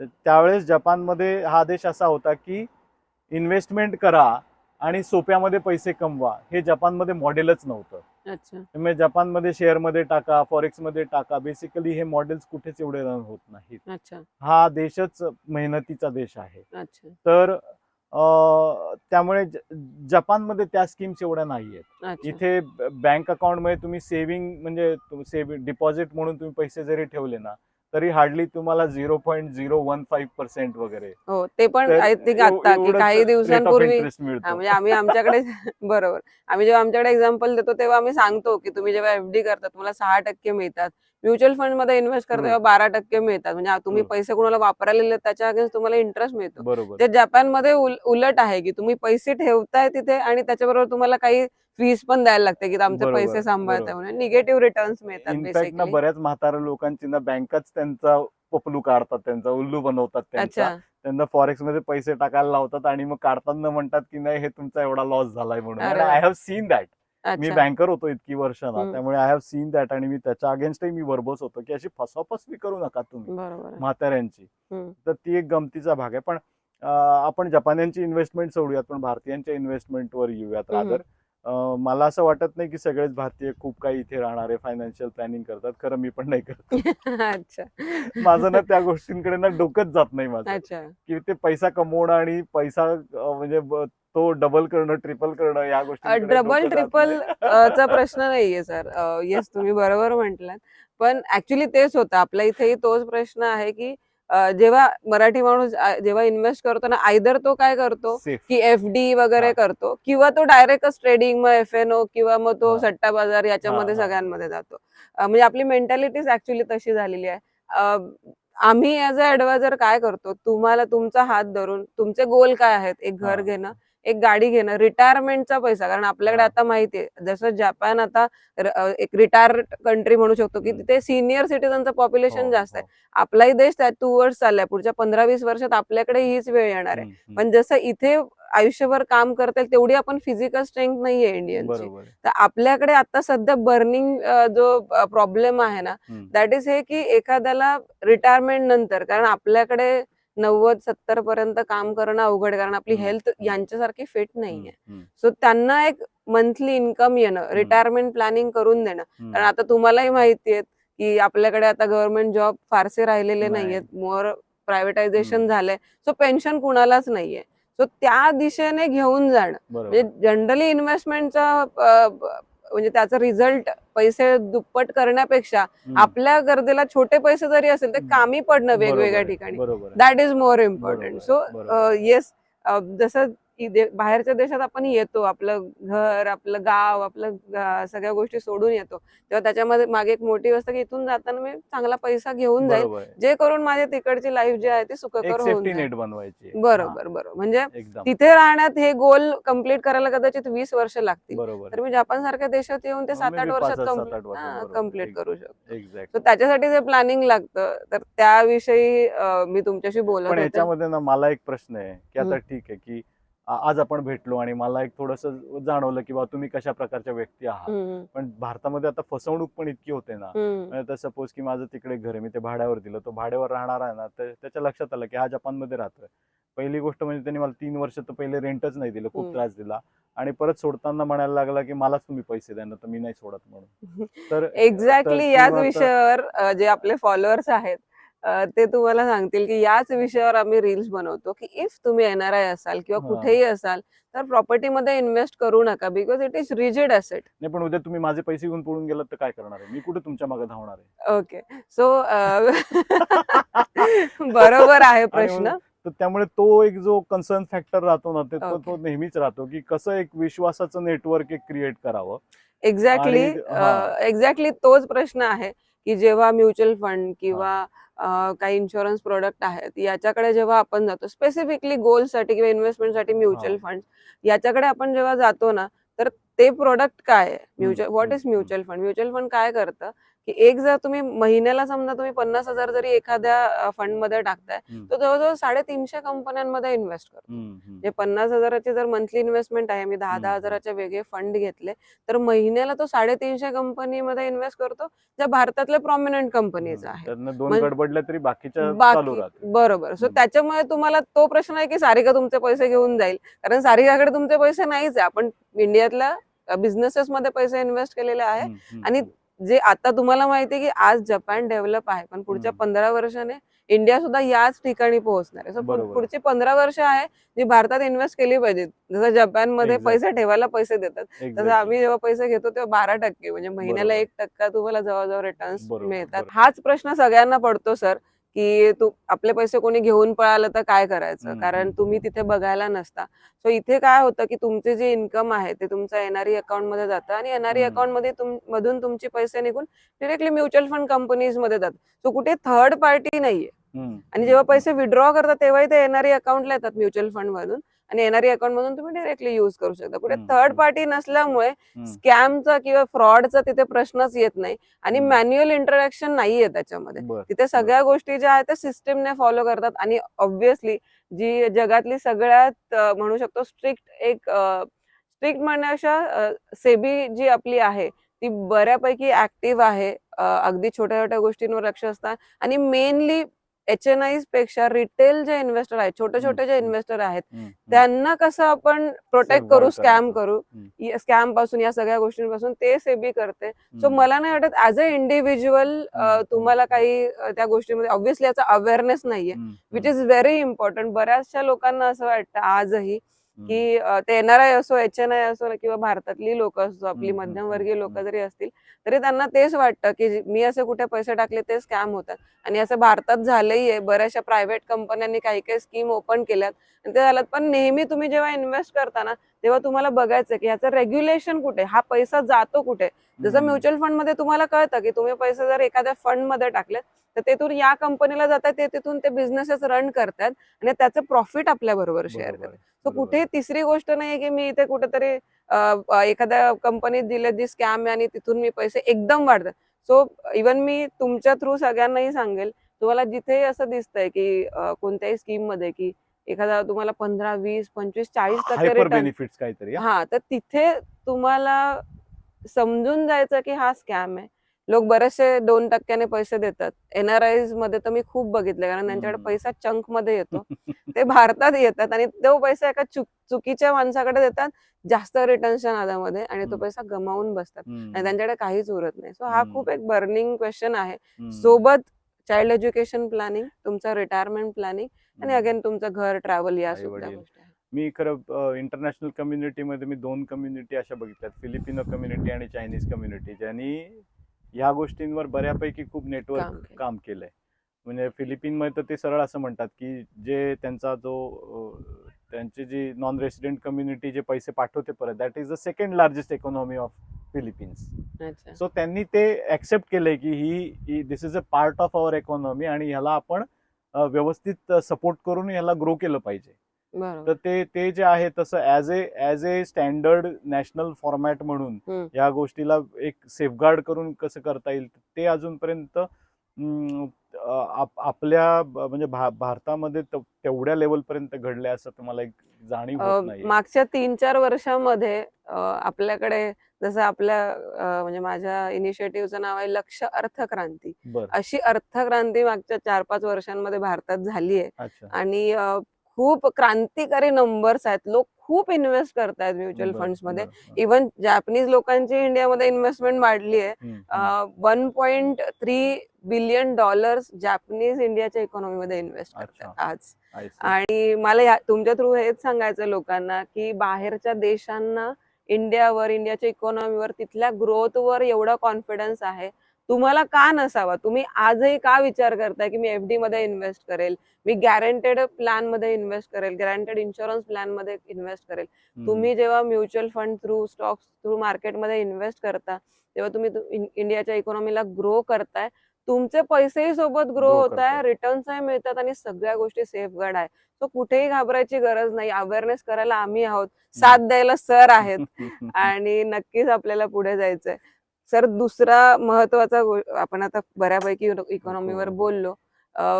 एक मी जेव्हा तुमच्या घरात एंट्री केली हा. तेव्हा मला छत्रपती शिवाजी महाराजांचा पुतळा हो. दिसला आणि तिथे मला एक त्यांचं कोट आठवलं की लोकांचे पाय ओढण्यापेक्षा हात द्या म्हणजे हो. आपण सगळेच पुढे जाऊ. बरोबर आहे. जे तुम्ही आज करताय. हो.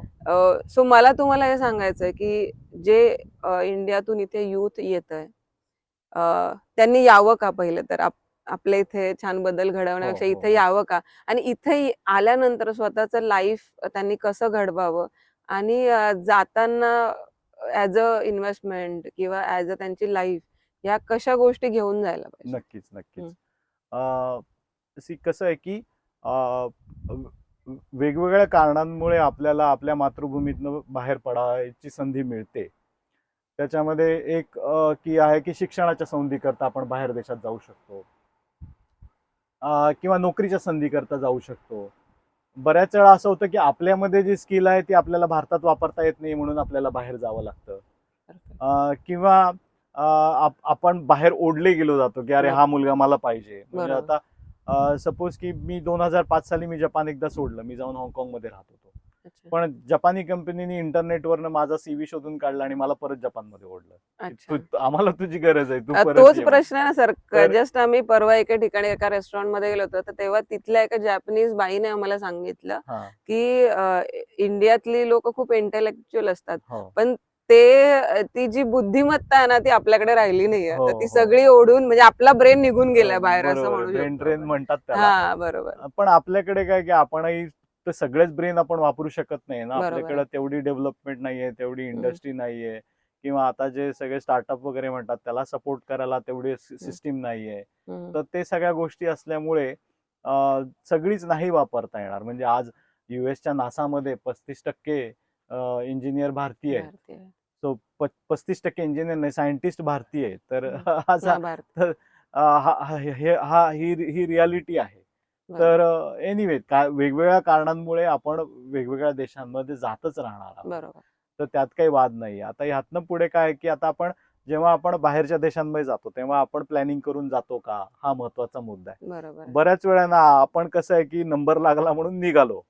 ती बॅग उचलली आणि निघालो. त्यावेळेला आपण ती बॅग उचलली तर त्या बॅगेमध्ये काय भरायचं याचा पण आपण नीट अभ्यास करत नाही. तुमचे फायनान्सेस मॅनेज केले पाहिजे. जाण्या अगोदर आपण काय पूर्वतयारी केली पाहिजे ते आपण विचार करत नाही. आणि मग गेल्यानंतर आपण काय काय करायला पाहिजे त्याचाही विचार करत नाही. तर म्हणजे कसं आहे की सपोज की आता तुम्हाला एखादी स्कॉलरशिप मिळाली तर तुम्ही थंड प्रदेशात जातात का, तुम्ही उष्ण प्रदेशात जातात का, त्याप्रमाणे तुम्हाला तुमच्या कपड्यांचं प्लॅनिंग केलं पाहिजे, तुमच्या वेगवेगळ्या गोष्टींचं प्लॅनिंग केलं पाहिजे. त्यानंतर मग तुम्ही ज्या देशात जातात तिथं भाषा कशी चालते. आता जपानमध्ये आला तर जपानीच चालते, फ्रान्सला गेलं तर फ्रेंचच चालते. Official language. युरोपमध्ये कोण इंग्लिश बोलत नाही, त्यांना येत पण नाही. तर तुम्हाला तिथे जाण्याकरता जर का तुम्ही भाषाप्रधान देशामध्ये जाणार असाल तर तुम्हाला भाषेची तयारीच करायला पाहिजे. सर्वात महत्वाची गोष्ट म्हणजे काय की तुम्हाला परदेशात कधी जायची संधी मिळते, जेव्हा तुम्हाला एखाद्या गोष्टीमध्ये खूप चांगलं ज्ञान आहे. बरोबर. त्यामुळे ते सब्जेक्ट मॅटर एक्सपर्टीज जे आहे, मग ते तुमचं सायन्समध्ये असू द्या किंवा हिस्ट्रीमध्ये असू द्या किंवा सायकोलॉजीमध्ये असू द्या किंवा पेंटिंगमध्ये असू द्या किंवा गायकीमध्ये असू द्या, तुमचं सब्जेक्ट मॅटर एक्सपर्टीज एक काहीतरी असं मॅग्नेट सारखं तुमच्यामध्ये असलं पाहिजे की ज्याच्यामुळे तुम्ही तिकडे ओढले जाल तुम्ही की अरे मला हा माणूस पाहिजे. बरोबर. तर तुमच्यामध्ये आयदर एक विषय किंवा 2-3 विषय की जे कॉम्बिनेशन होतील. आता माझं कसं की माझं IT, जपानी, कम्युनिकेशन स्किल्स हे बेसिकली माझं एक कॉम्बिनेशन झालं. बरोबर. तर त्यामुळे जपानमध्ये मला वेगळी व्हॅल्यू आहे. बरोबर. आणि त्यातल्या त्यात मी जसं तुम्हाला म्हणलं की ऑब्झर्वेशन आणि इमिटेशन की आपण किती त्यांना आत्मसात करत जातो तेवढे ते आपल्याला आत्मसात करतात. बरोबर. तर मला आज एक पॉलिटिक्सच नाही, पॉलिटिक्स सोडल्यानंतर मी खरं इथल्या सरकारी सेवेत रुजू झालो. आपल्याकडे जसं IAS ऑफिसर असतात तसं मी इथे परीक्षा देऊन मी इथे ऑफिसर झालो, गॅजेटेड ऑफिसर झालो. तो भारतीय पहिला गॅजेटेड ऑफिसर पण मीच आहे. इथल्या जपानी शाळेमध्ये, पब्लिक स्कूलमध्ये म्हणजे तुमच्या सरकारी शाळेमध्ये प्रिन्सिपल सुद्धा एक पहिला फॉरेनर जपानमध्ये मीच आहे. तर मला ते लोकांनी काय एक्सेप्ट केलं, कारण की ते बघतायत की नाही हा माणूस करू शकतो. बरोबर. तर बेसिकली सब्जेक्ट मॅटर एक्सपर्टीज पाहिजे, भाषेची एक्सपर्टीज पाहिजे, त्याच्यानंतर तुमच्या पर्सनल ग्रूमिंग तुमचं झालं पाहिजे. बरोबर. हे कपडे घालणे वगैरे, तर त्या देशामध्ये लोक कसे कपडे घालतायत, कसं फॉर्मल मीटिंग्स मध्ये ते वावरतायत, त्यांची कम्युनिकेशनची स्टाईल कशी. आता जपानी कसं आहे, ते नेहमी असं शांतपणे लॉजिकल प्रमाणे गोष्टी आपले लोक वा वा वा वा वा मग ते मोठ्या आवाजात बोलायचं वगैरे, तसं होत नाही ना. ते आपल्याला समोरच्या कलेनीच घ्याव्या लागतात गोष्टी. त्यांच्यात राहायचं तर त्यांच्या रंगानेच. तर हे सगळे पर्सनॅलिटी ट्रेट्स आहेत, कम्युनिकेटरी ट्रेट्स आहेत. तर ह्या गोष्टी म्हणजे व्यवस्थित बूट घालणं, त्याला पॉलिश करणं. माझ्या ऑफिसमध्ये ना पूर्वी ना इन्फोसिस सारख्या कंपनीमध्ये सिनियर पोझिशनवर काम करायचं, ते कोट घालायचा आणि खाली स्पोर्ट्स शूज घालायचा. तू सूट घालतो, टाय घालतो आणि खाली स्पोर्ट्स शूज काय घालतो लेकाच्या? Not done. तुला दिसत नाही का बाकीचे लोक काय घालतायत? किंवा भरपूर पैसा कमवतात आणि चिंदीच सूट विकत घेतात, चिंदीच बूट विकत घेतात. बरोबर. नाही, तुम्ही ते पण केलं पाहिजे. एक अजून एक गोष्ट मी बघतो की एकदा पैसा कमवायला लागले ना, मग बाकी सगळ्या गोष्टी दुय्यम होतात. मग स्वतःवर इन्व्हेस्टमेंट करायचे, स्वतःच्या कंटिन्युअस एज्युकेशनवर इन्व्हेस्टमेंट करायचे, ते पण नाही करत. बरोबर. मग ते लक्झरीज कडे जातात. तू कार घे, तू पहिले बाईक घे, त्याच्याकडेच धावायचं. म्हणजे ते लायबिलिटीज वाढवून घेतात स्वतःच ऍसेट बनवण्यापेक्षा. एक्झॅक्टली, लायबिलिटीजच वाढवत जातात लोक. ते मग लोन फेडणं या सर्कल मध्येच ते विशियस सायकल सुरू होते. तर ते मी बऱ्याच लोकांना आता माझ्याकडे येतात की सर ते माझ्याकडे हे अटेस्टेशन घ्यायला येतात. अच्छा, ओके. की जर ते भारतात लोन घ्यायचं म्हटलं, कशा करता घेतोय रे तू? कशा करता घेतोय म्हटलं, त्याच्या मागेच धावत राहणार आहेस, त्यापेक्षा ते पैसे तू इन्व्हेस्ट कर. बरोबर आहे. म्हणजे ते घराची इन्व्हेस्टमेंट होईल, पुढे ते होईल, पण तुला ते सगळं मॅनेज करत बसावं लागणार आहे. Will you be able to manage it? Property management हा सोपा विषय नाहीच आहे, कारण आपण मगाशीच बोललो तसं. तर ह्या सगळ्या गोष्टींचा ना विचार न करता लोक येतात. तर महत्वाचं काय आहे की जेव्हा तुम्ही परदेशात जाल ना, at the end of it पैसा कमवणं वगैरे ते सगळं लिंक मध्ये ते लागत जातं. At the end of it ना, रिस्पेक्ट कमवणं ही सर्वात महत्वाची गोष्ट आहे. ती लोक तुम्हाला ऍक्सेप्ट करतायत का, तुम्हाला रिस्पेक्ट करतायत का, तर ती महत्वाची गोष्ट आहे. म्हणजे आज लोक ना माझ्याकडे आता 2 कॉन्स्टिट्युएन्सीची लोक माझ्या मागे लागलेत की तू आमच्या इथनं उतर पुढचं इलेक्शन. 2 कॉन्स्टिट्युएन्सी, एक इकडे टोक्योमध्ये आणि एक दुसरी बाहेर. ते म्हणतात की तूच फक्त आमच्या इथं बदल घडवू शकतो. अरे वा. सो यु नो, त्या लेवल पर्यंत आपल्या लोकांनी गेलं पाहिजे. आजकाल मी आपल्या कम्युनिटीच्या कार्यक्रमांमध्ये म्हणतो, तुमच्या मुलांना ना ते रुडिमेंटरी इंजिनिअरिंग कर, हे कर, ते नको. उतरवा ना इलेक्शन मध्ये, जिंकतील ना ते. बरोबर आहे. उतरवा इलेक्शन मध्ये, त्यांना होऊ द्या. जपानी सरकार गव्हर्नमेंटच्या परीक्षा त्यांना देऊ द्या. बरोबर. करा, काहीतरी वेगळं करा, एक नवीन नवीन नवीन नवीन तुम्ही ना मार्ग ओपन करा. जसं युएस मध्ये झालेत ना, तसं इथेही होतील, सगळीकडे होतील. तर त्या गोष्टी बेसिकली फर्स्ट ऑफ ऑल की डे टू डेचं प्लॅनिंग, त्यानंतर शॉर्ट टर्मचं प्लॅनिंग, लॉंग टर्मचं प्लॅनिंग आणि नेक्स्ट जनरेशनचं प्लॅनिंग, सगळ्याच गोष्टी. ह्या गोष्टींना आपल्याला ऍज अ कम्युनिटी आपल्याला त्या वाढवतच जावं लागणार. पण आमचे अजून बेसिक प्रॉब्लेम नाही सॉल्व्ह झालेले. म्हणजे तुमचा हा एक विषय आहे. दुसरा म्हणजे की सपोज की आमचं मेडिकल प्लॅनिंग, इथले जपानी डॉक्टर सगळे जपानीतच बोलतात, त्यामुळे आम्ही हातच वर करतो. मी तर जातच नाही. मला एवढं जपानी सुद्धा मी जपानी हॉस्पिटलच्या नादी नाही लागत. मी इनफॅक्ट मी आता भारतामध्ये तर मी आयुष मिनिस्ट्रीला, इतर ठिकाणी मी बोलून दमलोय की आपण एक सेकंड ओपिनियनची स्कीम सुरू केली पाहिजे. की मला त्रास होतोय, मी कुठल्या तरी सिस्टीम मध्ये टाकलं, मला हा त्रास होतोय, मी काय करू, की तिथे कोणीतरी असायला पाहिजे की जे मला तिथनं सल्ला देईल की तू असं कर किंवा तू असं कर, किंवा तू आता भारतात किंवा आताच्या आता डॉक्टरकडे जा, तिकडे त्यांच्याकडनं हा सल्ला घे. पण जपानी डॉक्टरकडे गेलो आणि त्या मला ऑलराऊंड सल्ला देत नाहीत, की ते फक्त गोळ्या देतील, पण ते मला हे सांगत नाहीत की जेवण काय कमी कर किंवा जेवण काय जास्त कर.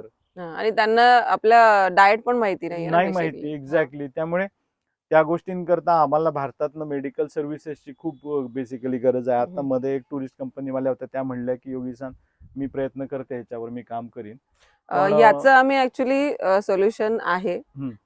तुम्ही जेव्हा हेल्थ इन्शुरन्स घेता, पहिली गोष्ट तर NRIs आहेत तर बऱ्याच लोकांना वाटतं की आम्ही इंडियामध्ये कशाला हेल्थ इन्शुरन्स हम्म, घ्यायचा, हम्म, आम्हाला इथे आहे हम्म, वगैरे. हम्म. तर ते थोडंसं आपल्याला आईस ब्रेक केला पाहिजे की तुम्ही जेव्हा भारतामध्ये एक हेल्थ इन्शुरन्स घेता तेव्हा तुम्हाला सेकंड ओपिनियन तुमच्या पॉलिसीला मिळतं. सो बर you can connect the doctor. बर तिथे ते क्वालिफाईड डॉक्टर्स असतात, अच्छा तुम्ही त्यांच्याशी कनेक्ट करू शकता आणि अच्छा ते तुम्हाला सेकंड ओपिनियन देतात. सो त्यासाठी सिस्टमकडे तुम्हाला जायची गरज नाहीये. अच्छा तुम्ही इंडिव्हिज्युअली एखादी पॉलिसी जरी हेल्थ इन्शुरन्स पॉलिसी घेतली ना तरी तुम्हाला त्याच्यामध्ये त्याच्यातून मिळतात फायदा का? मिळण्यासारखा आहे. बर बर बर दुसरं असं आहे की तुम्हाला जर भारतात यायचं असेल, काही प्रॉब्लेम असेल तर एअर अँब्युलन्सची सुद्धा सुविधा आहे त्याच्यामध्ये, अच्छा ती इन्क्लुडेड आहे बर त्याच्यामध्ये. बर प्लस तुम्ही भारतात येताय, भारतात काही डिटेक्ट झालं आणि त्यांनी सांगितलं नाही तुम्ही जपानमध्ये याची ट्रीटमेंट घ्या, समजा तुम्हाला वर्क मुळे किंवा नाही जमत आहे, तरी तेही काही प्रमाणात तुम्हाला तिकडच्या कव्हर पॉलिसी करतात कव्हर ते. करून देतात. बरोबर तर समजा तुम्ही 50 लाखांची पॉलिसी घेतली तर 25 लाख तुम्हाला इकडच्या ट्रीटमेंटला सुद्धा तुम्ही कव्हरेज घेऊ अच्छा शकता. अच्छा सो काही त्याच्यात टर्म्स अँड कंडिशन असतात, पण असतील त्या जर आपण व्यवस्थित समजून घेतल्या हम्म आणि हम्म आपल्या हम्म पद्धतीने ती पॉलिसी मोल्ड करून घेतली तर मला असं वाटतं हे खूप व्यवस्थित आणि हम्म. एकदम 100% सोल्युशन असू शकतं आपल्यासाठी. इनफॅक्ट बऱ्याच वेळा तर टुरिस्ट लोकांचा प्रॉब्लेम येतो, कारण हम्म. टुरिस्ट येतात ते नॉर्मली हेल्थ इन्शुरन्स घेऊन येत नाहीत हा. आणि मग अचानक इथे काहीतरी घडलं की ते असं एवढं मोठं बिल देतात जपानी बरोबर. हॉस्पिटल की ते त्या बिल बघून त्यांना अटॅक येतो परत दुसरा. बरोबर आहे. त्यामुळे मी एक माझ्या ब्लॉग मध्ये मी लेख पण लिहून ठेवलाय की जे टुरिस्ट लोक येतील त्यांनी 100% त्यांनी इन्शुरन्स घेऊन ट्रॅव्हल यावा, इन्शुरन्स ट्रॅव्हल घ्यायला. इन्शुरन्स पाहिजेच ट्रॅव्हल पाहिजे. Insurance very important. आणि आता असं आहे की आम्ही आता ट्रॅव्हल करतोय तर इट इज पेनी रुपीज मध्ये एक्झॅक्टली तो येतो एक्झॅक्टली आणि एक्झॅक्टली घेणं खूप गरजेचं आहे. 600 700 1000 1200 रुपयामध्ये मिळतं, तर त्याच्यावर आरामात कशाला मिळतं. रिस्क घ्यायची आहे ना. बरोबर आहे. एनिवे सो ट्रॅव्हल मस्तच. Insurance is important. Yes, Japanese तुमचे जे कनेक्ट आहेत किंवा आपला जे फॉलोअर बेस आहे त्यांनाही मी सांगेल की तुमचाही हा प्रॉब्लेम आहे, तुम्ही कोणत्याही बाहेर देशात असाल तर एक इंडियामध्ये हेल्थ इन्शुरन्स घ्या. आणि कारण तुम्ही इंडियामध्ये जास्त दिवस नसता तर तुम्हाला अगदी 40-50% डिस्काउंटला तो मिळतो, म्हणजे खूप एक्झॅक्टली. कमी आणि जर तुम्ही सुट्टीला आलात तिथे आणि तर त्याचा त्याच उपयोग मध्ये येतो. काही झालं तर नक्कीच. आणि त्यात हेल्थ चेकअप असतो. सो तुम्ही इंडियातून, आपल्याला माहिती आहे आज इंडियामध्ये हेल्थ टुरिझम सुरू झालंय. म्हणजे बरोबर. लोकांना कुठेही काही आजार होतो तर बाहेरचे लोक आपल्या इथे येऊन ट्रीटमेंट्स घेत आहेत. एक्झॅक्टली ठीक आहे. So exactly. आपल्या इकडे तेवढ्या टेक्नॉलॉजी आहे हेल्थमध्ये आणि बरोबर त्या बरोबर वाढणारच आहेत. बरोबर. सो ते खूप इम्पॉर्टंट. सो या छोट्या छोट्या गोष्टी आहेत की तुमचा टर्म इन्शुरन्स असावा, की आज तुम्ही आहात, तुमच्यावर तुमच्या फॅमिलीची डिपेंडन्सी आहे. हो हो तर तुम्ही जर भारतातून इथे येताय हो ऍज अ कामासाठी तर तुमची फॅमिली तिथे आहे, तर बरोबर. त्यांच्यासाठी टर्म इन्शुरन्स. तुम्हाला काही झालं इथे, हो हो तुमची डेथ झाली तर त्यांना ऍटलीस्ट 1-1.5 करोडचा 5 करोडचा इन्शुरन्स मिळाला पाहिजे. बरोबर बरोबर. हेल्थ इन्शुरन्स आणि तुमचे इन्व्हेस्टमेंट, या 3 गोष्टी केल्यात. जसं तुम्ही म्हणलात की एटिकेट्स असले पाहिजे, बोलायची पद्धत असली पाहिजे, तुमचं डॉक्युमेंट, तुमचं काम असलं पाहिजे, त्याच्यासोबत हे जर कॉम्बिनेशन झालं तर मला असं वाटतं की हा जो प्रवास आहे तो हा सुखकर खूप होऊन जाईल. सुखकर होईल आणि एकदम. कुठेही तुम्हाला काही लूप होल्स राहणार नाही, कुठेही काही बरोबर त्रास होणार. बरोबर बरोबर. येस. जसं तुम्ही म्हणालात की तुम्ही जेव्हा पहिल्यांदा इथे आलात जपानला तर तुम्ही नेहमीप्रमाणे एक घर घ्यायचा विचार केलात तिथे. अ, तर तुम्ही इथे घर घ्यायचं किंवा ओव्हरऑल आपली जी येणार आहे जपानमध्ये येणारी कम्युनिटी आहे ती इथे घर घ्यायचा विचार करतीये का? खरं मी मी जेव्हा पूर्वी आलो ना तेव्हा इथे नवीन नवीन जेव्हा आम्ही येतो किंवा आजही जेव्हा नवीन नवीन इंजिनियर येतात, तर बेसिकली मगाशी आपण जसं म्हणलो तसं की आपण किती वर्ष ह्या देशामध्ये राहणार आहे याची कोणालाच शाश्वती नसते. बरोबर. आणि बरीच लोक तर अजूनही अॅन्युअल कॉन्ट्रॅक्टवरच येतात. त्यामुळे अच्छा. मग ती नोकरी किती दिवस किंवा हा देश आपल्याला आवडणार आहे की नाही, आपण खरंच इथे राहणार आहे की नाही, असे प्रश्न घेऊनच लोक येतात. त्याविरुद्ध तुम्ही बघितलं चीनी लोक जे असतात ते पहिलेपासूनच ह्याच प्लॅननी येतात की इथेच लॉंग टर्म काढायचं, इथे प्रॉपर्टी बनवायची. चीनी लोक नॉर्मली 3-1 वर्षाच्या आत घर घेऊन टाकतात इथे, मग फ्लॅट घे किंवा बंगला घे, जशी ज्याची ऐपत असेल तसं. पण पण भारतीय लोक जे आहेत, हा, भारतीय लोक पहिले काय की पहिले ते म्हणतात की पहिले मी भारतात एक फ्लॅट विकत घेतो किंवा बरोबर. घर विकत घेतो, मग 10-1 वर्ष 10-15 वर्ष उलटल्यानंतर मग ते जपानमध्ये घर घ्यायचा विचार करायला लागतात. पण तर मग त्याच्यामध्ये इन्व्हेस्टमेंट किती आणि त्याचं अप्रिसिएशन आता किती आहे? ह्याच्यामध्ये पहिले 2 प्रकार आहेत, हम्म, की एक म्हणजे स्वतःचं राहतं घर विकत घ्यायचं हम्म, आणि म्हणजे तो आता हळूहळू जरासा ट्रेंड व्हायला लागलाय. इनफॅक्ट ह्या भागामध्ये आता बऱ्याच भारतीय लोकांनी घर घेतलंय. हम्म, पण मग ते स्वतःच्या इन्व्हेस्टमेंट करता. पण त्याचं खूप अप्रिसिएशन होत नाही. जपानमध्ये ना प्रॉपर्टीचं अप्रिसिएशन होत नाही. हम्म, तुमची जमीन असली तर जमिनीचं थोडं अप्रिसिएशन होतं. पण घराचं नेहमीच डिप्रिसिएशन होतं. डिप्रिसिएशन. तर त्यामुळे- तुम्ही सजेस्ट कराल की if कोणी विचार करतंय आता कोणी नवीन भारताच्या बाहेर गेलेत आणि ते घर घेण्याचा विचार करताय तर अप्रिसिएशन नाही मिळणार सो एवढा मोठा, कारण एकदा तुम्ही घर घेतलं तर मला असं वाटतं पुढची 10 वर्ष त्या घराचे हप्ते फेडण्यात किंवा ते पैसे भरण्यामध्ये जातात.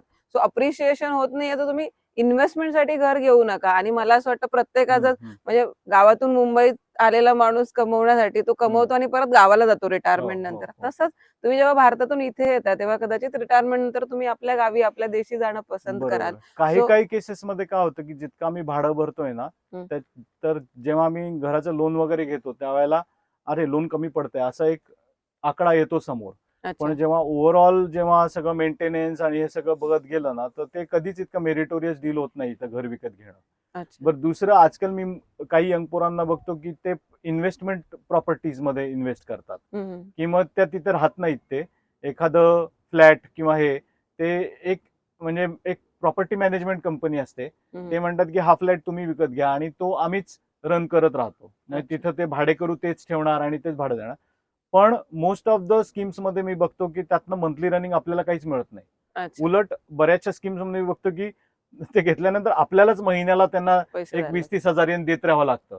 आणि मग ते म्हणतात की 35 वर्षानंतर ही प्रॉपर्टी तुमची होऊन जाईल आणि मग त्यावेळेला मग तुम्हाला मग हे विकलं तर तुम्हाला एवढे पैसे मिळतील. पण त्या बाबतीत मी नेहमीच बघितलंय की जपानी ज्या प्रॉपर्टी कंपनीज हे जे इन्व्हेस्टमेंट मॅटर्स असतात त्याच्यामध्ये तुमचा फायदा होत नाही, कधी त्यांचाच फायदा होत असतो. ओके. सो मी ते इतकं प्रमोट करत नाही.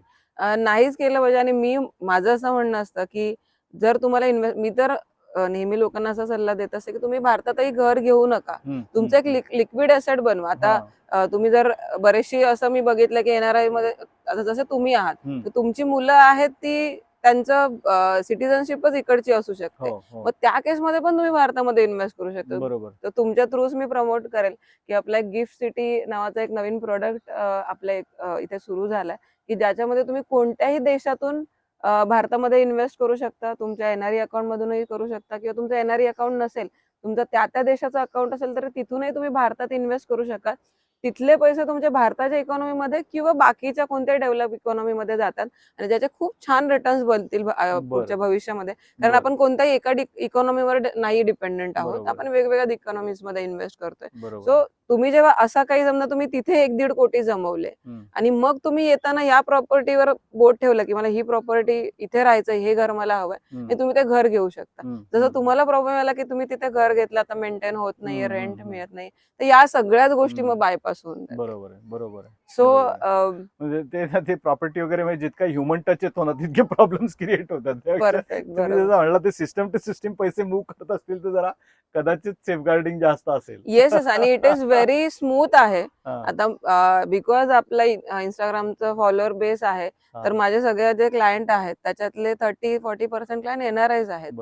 आणि आम्ही डेली या प्रोसेस करतो. It is very smooth. लोकांना असं वाटतं की माझे पैसे मग टॅक्स लागेल का तिकडे.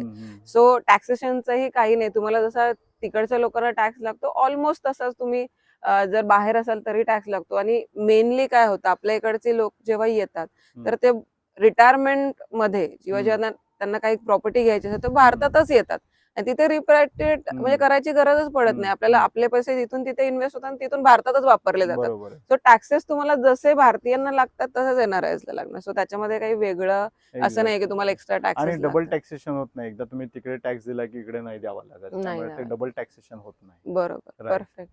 सो अंबरनाथ, महाराष्ट्र ते जपान आणि जपानचे एमएलए असा सगळा प्रवास सरांचा ऐकला.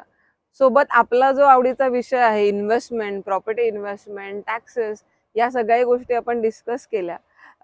सो याच्यातून एक कन्क्लुजन आहे, तुम्ही जेव्हा बाहेरच्या देशात जाता तेव्हा स्किल सेट घेऊन जा आणि आपल्या देशात येताना मात्र पैसे घेऊन या.